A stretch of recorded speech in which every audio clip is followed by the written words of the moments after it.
You step onto a train that travels at 37,000 miles per second. That's 134 million miles per hour, 20% of the speed of light, faster than anything humanity has ever built.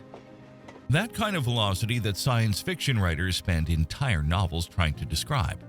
The kind of velocity where a single grain of dust hits the spacecraft with the energy of a hand grenade. It sounds incredible. There's just one small detail nobody mentions in the brochure. The train has no brakes, and your station is a tiny dot in absolute darkness, 4 light years from where you started. By the time you spot it, you're already past it. This is exactly what happened with New Horizons at Pluto. The probe traveled for 9 years, covered 3 billion miles, and when it finally arrived at its destination, it screamed past in a few hours and was gone. It couldn't stop. There was no orbit, no landing, no second pass. The entire scientific encounter, after almost a decade in transit, lasted about as long as a movie. The mission was an extraordinary success, and yet it was also a kind of glorified glance through a car window at 200 miles per hour. One look at the monument, then back to the highway. And the question almost nobody asks is the obvious one. If even reaching Pluto came down to a hit and run, how can we ever actually explore Proxima Centauri if we have no idea how to stop running? Because going fast turns out to be the easy part. Stopping is the hardest engineering problem nobody talks about. And by the end of this episode, you'll understand exactly why no spacecraft we've ever built, are currently building, or have seriously planned can solve it without rewriting the rules of physics. Here on Earth, when you stop pushing something, it stops moving. Roll a ball across the kitchen floor, it rolls a few seconds, then slows down. Pedal a bike, then stop pedaling, and within a block, you've come to a halt. This is so obvious to us that we forget it's a feature of our environment, not a feature of the universe. The ball stops because the floor and the air are constantly slowing it down. Friction is everywhere on this planet. Without friction, that ball would keep rolling forever. Space is the place where there is no friction. It is essentially an infinite, perfect ice rink that stretches in all directions and never ends. Once you start moving in space, you keep moving at the exact same speed and direction, without any effort until something physically stops you. Turning off the engines doesn't slow you down. It just means you're now coasting at whatever speed you've reached, forever, until you hit something, or until you fire your engines in the opposite direction. And firing your engines in the opposite direction is where everything gets ugly. Because to fire engines, you need fuel, and fuel has weight. The more fuel you carry, the heavier your spacecraft is. The heavier your spacecraft, the more fuel you need just to move it. The more fuel you add, the heavier you get. The heavier you get, the more fuel you need. This is the rocket equation, and it does not behave linearly. It compounds. Doubling the speed you want to reach can multiply your required fuel by 10 or 100. And if you also want to slow down at the destination, you have to carry the brake fuel along with you, which makes the spacecraft heavier from the very first moment of launch. That extra mass demands even more launch fuel, which makes the spacecraft heavier still. The end result is that interstellar spacecraft on paper end up looking less like vehicles and more like enormous mountains of fuel with a tiny little crew capsule glued onto the front. To give you a sense of how absurd this gets, a fully fueled Saturn V rocket, the biggest vehicle ever flown by humanity, was 95% fuel by weight. Only about 5% of that 6.5 million pound machine was actual spacecraft. The rest was just propellant. And that vehicle was only designed to reach the moon and come back, not another star. When you scale these numbers up to interstellar distances, the math stops making physical sense. The fuel mountain becomes bigger than any rocket we know how to build, and most of the time it becomes bigger than entire planets. Here is the part of an interstellar journey that nobody puts in the movies. On a trip to another star, you don't spend most of the time traveling.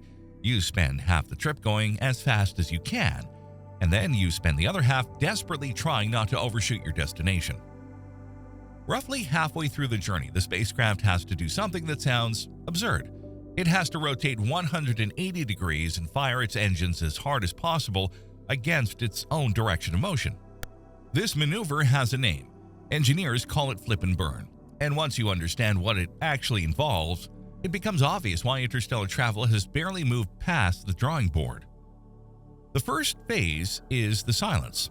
The engines cut off. The spacecraft is now coasting through deep space at its full cruising velocity. Outside the windows, nothing changes. Inside, the constant thrust that has been pinning everyone to the floor for years suddenly disappears. The crew is now in zero gravity. Coffee cups float. Loose paper drifts toward the ceiling. Then the spacecraft begins to rotate, slowly, carefully on its own axis. The stars outside the window start sliding sideways, and the destination star, which has been straight ahead for years, begins to move. Eventually, it slides out of view entirely, replaced by the sight of the distant point of light where Earth is, where you came from. And then the engines reignite, pointing the wrong way, firing not to push the spacecraft forward, but to push back against everything you've been doing for half your life. Think about driving home from a long road trip. Now, think about being told that you have to start braking when you're still hundreds of miles away from your house. And if you misjudge the timing by even a small amount, you don't just miss your driveway, you miss your house, your neighborhood, your entire city. You sail past Proxima Centauri and continue outward into interstellar space forever, with no fuel left to turn around. A permanent runaway, condemned to drift between the stars for the rest of human history. There is no second chance on this maneuver. There is no recovery. You either time the flip and burn perfectly, or your mission ends not with an arrival, but with an eternal silent coast through the dark. And the part that should genuinely keep aerospace engineers up at night is this: the fuel needed to brake at the end of the trip equals the fuel needed to accelerate at the beginning. So you have to carry the brake fuel for the entire journey, which makes the spacecraft heavier, which means more fuel, which means more weight. The math eats itself alive. Enjoy deep fact-check space stories? Hit subscribe and activate the notification bell. Otherwise, YouTube will not show you the next videos, and you'll miss what we uncover next. If we can't carry enough fuel to brake, the obvious next question is whether we can find a way to brake without fuel. And surprisingly, there are real peer-reviewed proposals on the table that try to do exactly that. None of them are easy, but none of them are impossible either. The first idea is to use the destination star itself as the brake. Stars don't just emit heat and light, they emit a constant stream of photons, and photons carry momentum. Anything in space that gets hit by enough photons feels a tiny push. On a normal spacecraft, this push is so small that you can't ignore it for most missions. But if you're approaching a star with a giant reflective sail unfurled in front of you, the cumulative pressure of those photons hitting the sail can actually slow you down. Slowly at first, then more strongly as you get closer to the star and the photon flux increases. Engineers call this a photon sail. It's the same physics as the breakthrough Starshot proposal, but running in reverse. Instead of using a laser to push the sail away from Earth, you let the destination star push the sail back toward you as you approach. No onboard fuel required. The star does the work. It's an elegant idea. It's also extraordinarily difficult to engineer. The sail has to be enormous, possibly miles across, but also lighter than a sheet of paper. It has to deploy at exactly the right moment in the journey. It has to be perfectly aligned with the incoming starlight with no error correction possible from Earth, because the round-trip signal time is over 8 years. One mistake in deployment and the sail tears, or fails to brake, or accelerates the wrong way. The second creative idea is to use a planet's atmosphere as a brake.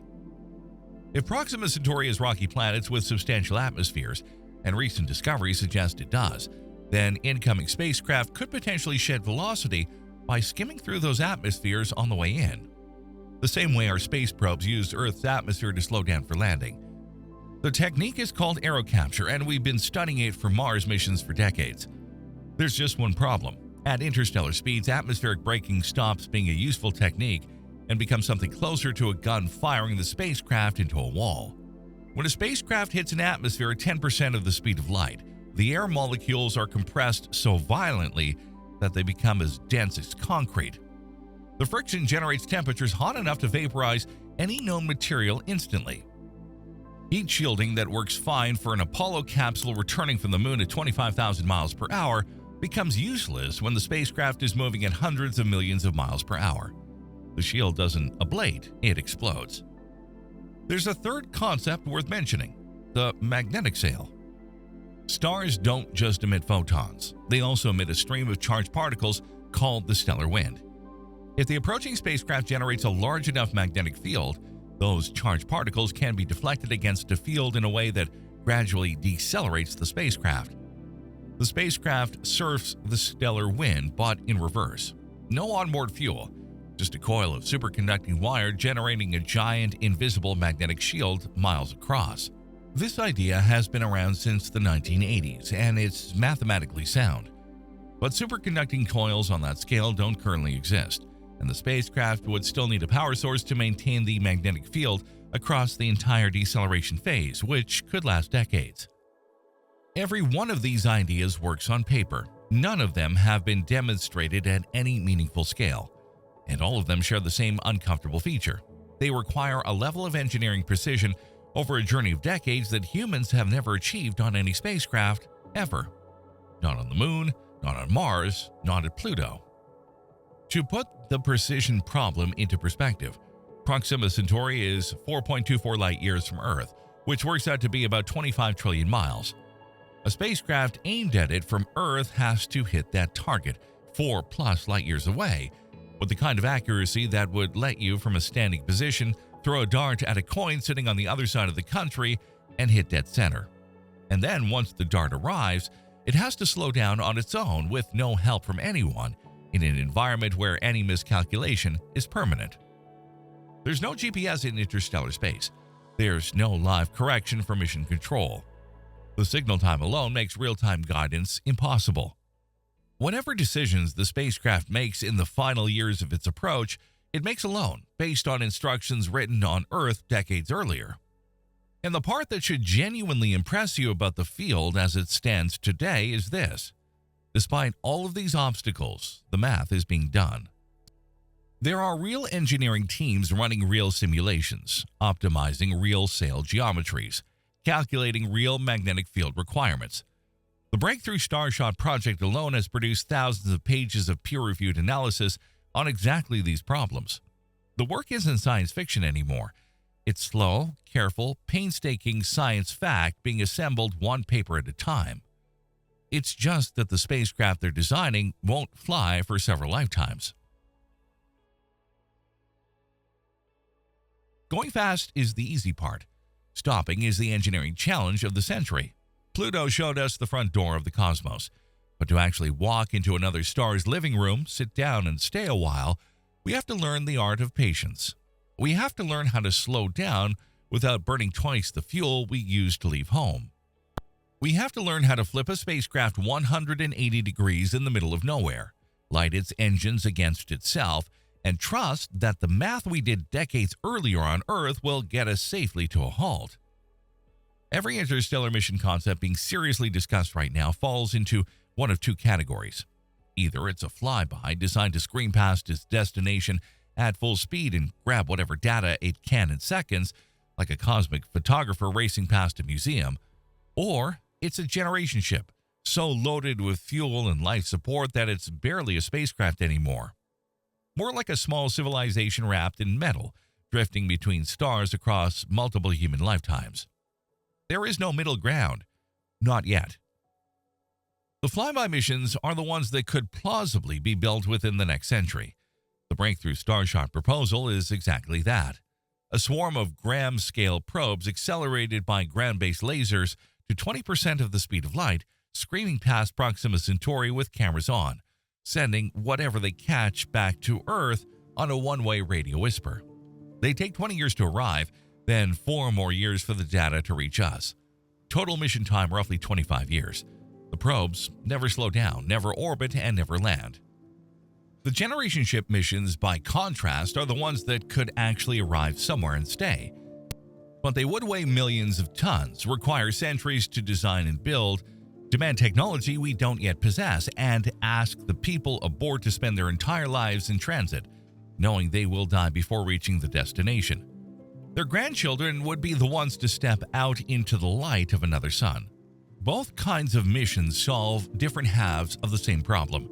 Neither solves both halves at the same time. Until someone figures out how to brake without carrying half the spacecraft as fuel, every interstellar mission will be either a glance from a moving car or a journey so long that the people who arrive are not the people who left. Pluto taught us how hard space really is. Proxima Centauri will teach us whether we can ever truly arrive somewhere new. And the answer for now depends entirely on whether we can solve the brake problem. Would you rather take a fast trip that snaps a single photo and runs away forever, or a much slower journey that actually lets you stay? Tell us in the comments, because that choice, more than any other, will define what kind of interstellar civilization humanity becomes.